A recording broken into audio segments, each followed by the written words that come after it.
Perkenalkan, nama saya Niluh Eka Wardani dari jurusan Sosiologi kelas reguler A. Di sini saya akan mempresentasikan teori dari tokoh Emil Durkheim.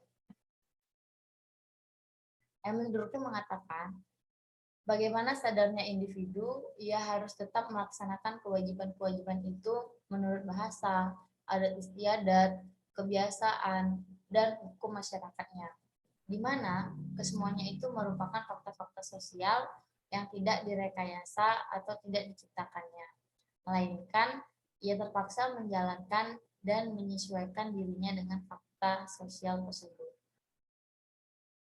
Jika individu tidak menyesuaikan diri dengan fakta sosial tersebut, maka individu tersebut akan menderita konsekuensi penolakan sosial dan menerima hukuman.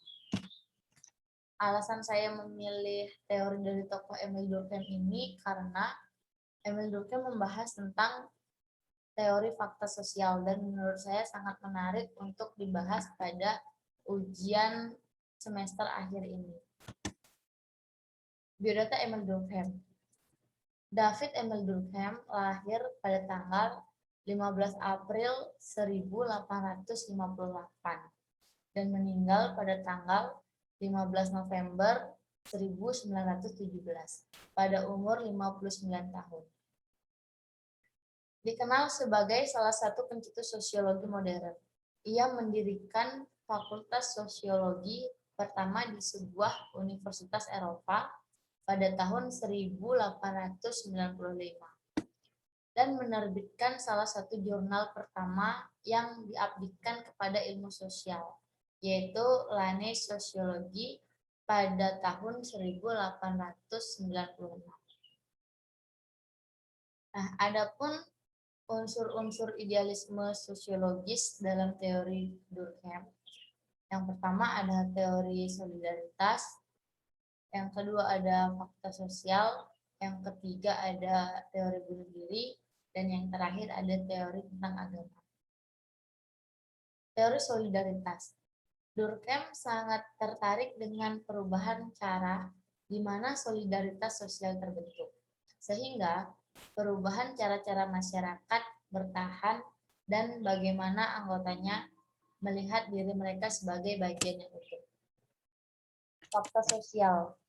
Fakta sosial adalah seluruh cara bertindak, baku maupun tidak, yang dapat berlaku pada diri individu sebagai sebuah paksaan eksternal. Asumsi dasar dari pendefinisian Durkheim tersebut adalah bahwa gejala sosial itu real dan mempengaruhi kesadaran individu serta perilakunya. Yang ketiga ada teori bunuh diri. Teori bunuh diri merupakan tindakan yang demikian tanpa individual, tidak dapat dijelaskan melalui cara individual karena selalu berhubungan dengan perkara sosial. Dan yang terakhir ada teori tentang agama. Dalam teori ini, Durkheim mengulas sifat-sifat, sumber-sumber, bentuk-bentuk, akibat, dan variasi agama dari sudut pandang sosiologistis. Nah, fakta sosial. Fakta sosial di sini dibagi menjadi dua, ada fakta sosial material dan ada fakta sosial non-material. Fakta sosial material ini seperti gaya arsitektur, bentuk teknologi, serta hukum dan perundang-undangan. Mempunyai kecenderungan untuk mudah dipahami karena dapat diamati secara langsung. Yang kedua, ada fakta sosial non-material. Nah, di sini fakta sosial non-material ini dia berupa nilai dan norma. Solidaritas. Solidaritas juga dibagi menjadi dua, yaitu solidaritas mekanis dan solidaritas organis. Solidaritas mekanis merupakan dasar kohesi sosial di mana tingkat perorangan sangatlah rendah. Solidaritas mekanis ini terbentuk karena adanya kesamaan-kesamaan dalam masyarakat. Dan yang kedua, solidaritas organis. Solidaritas organis ini lahir karena adanya perbedaan-perbedaan di dalam masyarakat.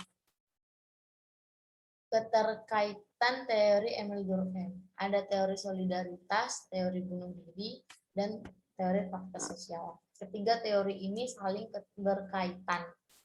Menurut Emil Durkheim, solidaritas sosial adalah kesetiakawanan yang menunjuk pada suatu keadaan hubungan antara individu dan kelompok yang didasarkan pada perasaan moral dan kepercayaan yang dianut bersama yang diperkuat oleh pengalaman emosional bersama. Menurut Emil Durkheim, bunuh diri adalah fenomena sosial. Penyebab utama bunuh diri ini adalah faktor sosial, yaitu karena runtuhnya hubungan sosial atau kebalikannya, keterikatan yang kuat dari hubungan sosial. Pentingnya arti solidaritas dalam masyarakat bagi seorang individu ditunjukkan oleh Durkheim dalam menganalisis tindakan bunuh diri. Durkheim mengatakan bahwa faktor terpenting perbedaan angka bunuh diri akan ditemukan dalam perbedaan level fakta sosial. Kelompok yang berbeda memiliki sentimen kolektif yang berbeda, sehingga menciptakan arus sosial yang berbeda pula. Arus sosial itulah yang mempengaruhi keputusan seorang individu untuk bunuh diri. Sekian presentasi dari saya, kurang lebihnya saya mohon maaf, saya ucapkan terima kasih.